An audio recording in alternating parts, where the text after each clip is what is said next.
त्याच्यावरती वेगळं काही बोलण्याची गरजच नाही. कोणीही जरी असला आणि त्यांनी जर का आमच्या छत्रपती शिवाजी महाराज, छत्रपती संभाजी महाराज आणि जी जी आमची महाराष्ट्राची दैवत आहेत त्यांच्याबद्दल अपशब्द काढले तर तो कोणी असला तरी त्याचा मुलाहिजा न ठेवता त्याला चांगली अद्दल घडेल अशी शिक्षा ही झालीच पाहिजे, ही सगळ्यांची मागणीच आहे. त्याच्यामुळे निलंबन किती मिनिटासाठी, तासासाठी, दिवसासाठी केलंय कल्पना नाही मला नाही, पण पुन्हा असं कोणाची बोलण्याची हिंमत होता कामा नये आणि या सरकारची जबाबदारी आहे की कठोरात कठोर शासन त्यांनी केलं पाहिजे. निलंबन तर कायमचं केलं पाहिजे असं मला महायुतीच्या आमदारांसाठी आज छावा या चित्रपटाचा विशेष खेळ आयोजित करण्यात आलेला आहे. काय छावा या चित्रपटाचा कोणी केला? खेळ महायुती सरकारच्या वतीनं आमदारांसाठी आयोजित केला गेला. मी ही कल्पना ज्यांनी मांडली असेल त्याचं जाहीर अभिनंदन करतो, कारण महायुतीमध्ये केवळ संभाजी महाराजांबद्दलचा छावा चित्रपट आज दाखवत आहे, पण शिवाजी महाराजांचा पण चित्रपट दाखवला पाहिजे. जे खास करून सुरतेला पळून गेले, त्यांना स्वराज्यासाठी सुरत लुटणारा आपला राजा कसा होता त्याचं शौर्य हेही समजलं पाहिजे. ज्यांनी स्वराज्यासाठी धर्म न सोडता मेलो तरी 72 हे नुसतं बोलून नाही तर दुर्दैवाने त्यांचे भोगावं लागलं, त्या संभाजीराजांचा पिक्चर या गद्दारांना दाखवलाच पाहिजे. आणि जे काय सगळे पळून गेले भीतीने, ईडी, इन्कम टॅक्स, सीबीआय, तेव्हा तर ह्या आपल्या राजाने संभाजीराज म्हणून आम्ही त्यांना दैवत मानतो, तर त्यांच्यापासून काहीतरी बोध घ्यायला पाहिजे आणि विशेषतः या गद्दारांनी छावा चित्रपट पाहायलाच पाहिजे. उद्धव साहेब, विरोधी पक्षनेत्याबाबत भाजपा सकारात्मक नाही अशी बातमी भास्कर जाधव नाही, पण मी बातम्यांवरती का बोलू? त्यांना काल आम्ही आमची मागणी रितसर केलेली आहे, रितसर त्यांच्याकडनं उत्तर आल्यानंतर बोलू.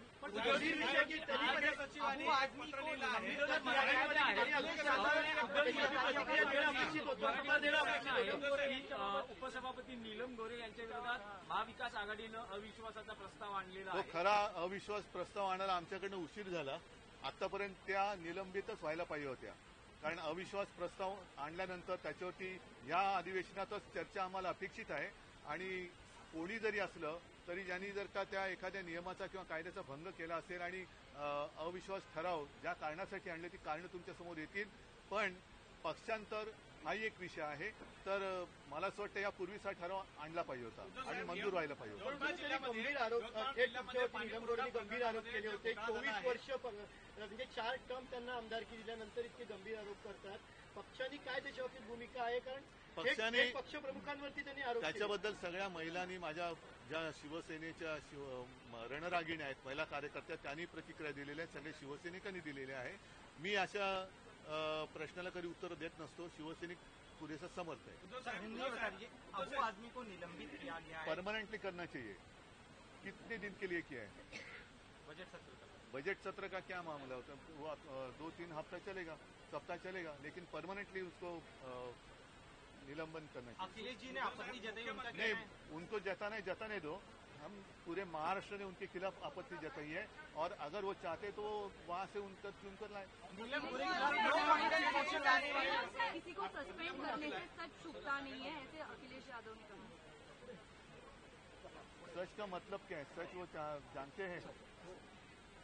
नीलम गोरे के खिलाफ आपकी तरफ से, महाविकास आघाड़ी की तरफ से नो कॉन्फिडेंस मोशन लाया गया है. देर हो गई है, लेकिन अब इस सत्र में हमने लाया है और पूरे महाविकास आघाड़ी ने मिलकर लाया है. तो हमें अपेक्षा है कि इसी सत्र में उसके ऊपर निर्णय हो जाए. यवतमाळ जिल्ह्यामध्ये एका यवतमाळ जिल्ह्यामध्ये जो पाणी यवतमाळ जिल्ह्यामध्ये पाणी पुरवठ्यामध्ये जो मोठा घोटाळा झाला आहे त्या प्रकरणामध्ये आज चीफ सेक्रेटरीने हायकोर्टामध्ये एक प्रतिज्ञापत्र दिलं आहे.